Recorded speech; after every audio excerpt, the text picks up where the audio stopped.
So hi everyone, my name is Zhiming. I'm going to talk about my experience with improv and video games. So specifically using improv in the process of game development.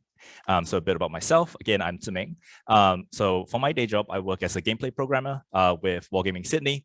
But on the side, I also do a lot of small indie projects. So I've been doing that for a good number of years now, like 5-6 years, making a lot of small things.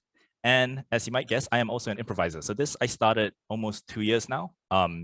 And I'll explain a bit more about what improv is. These are some of the games I've worked on. Irori is a cooking game. Gacha is, as you can guess, a gacha game, but it's free to play. And yeah, here I am as an improviser on stage. I'm very distressed in this picture. I don't really remember what it's about because that's the nature of the beast. You don't really, when you improvise and you make things up, you don't really know what happened at the end of the show. I think I'm calling someone and being really upset that they're not coming home, something like that. So what is improv? So improv is short for improvisational theater. One way I like to think about it is that anything you see on stage at a theater can also be improvised. So we're talking about like plays, musicals. As you might guess from the name, there's a lot of spontaneous creation done on stage, on the spot. So mostly the content of the show will be made up. So like the characters that are introduced, what the characters say is all made up on the spot. So an important point here is that the performers would write for the characters on the spot, right? So this the dialogue, the exchanges, things you actually say and share on stage. So some categories that improv are common is that improv is commonly split into is short form and long form. An example of short form improv would be like the show Whose Line Is It Anyway? So that's a very popular show, and that's a fantastic example of short form improv, which is just a series of games that are played back to back, and each game will have their own rules. So in this visual here, the game they're playing is like, show me a profession where breaking into song is discouraged, right? And then the player would give an example and act it out.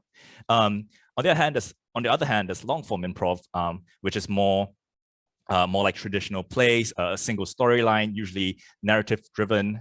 So on Netflix, there is a Netflix special called Middle Ditch and Shorts. It's a fantastic example of long form improv. They're really funny too. So I would highly recommend y'all go watch it if you're interested. So let's talk a little bit about how I used improv in games. So as I mentioned before, I work on small indie projects on the side.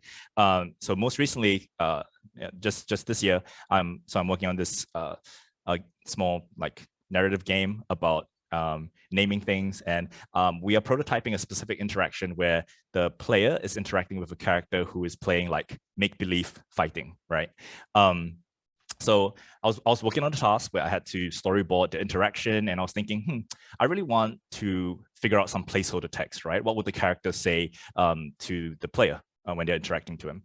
So I thought, why don't I just try using improv and just try playing it out, right? So I just try to go into character and be like, hey man, you wanna help me? You wanna help me fight the forces of evil? And then literally just taking those lines and using it in the game. So there are some benefits to this. It's very fast. The amount of time you need to generate the writing is literally the amount of time you need to say it, because you're making it up on the spot. In some ways, it can be very genuine too, right? Because you're trying to stay in character. So any like pauses or intonations, maybe like the ums or the ahs will stay in there, and you can technically use a word for word, and that can introduce some like character or personality into your text.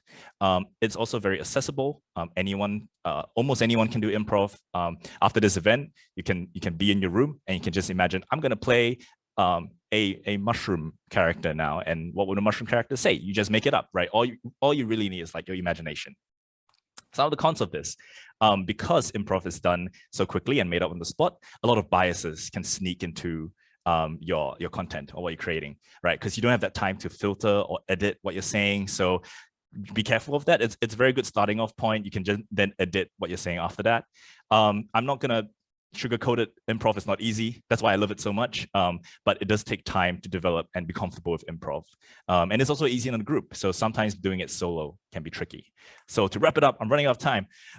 Something this experience reminded me of is that just how diverse game disciplines are, right? So the intersection I found with improv and games is within game writing.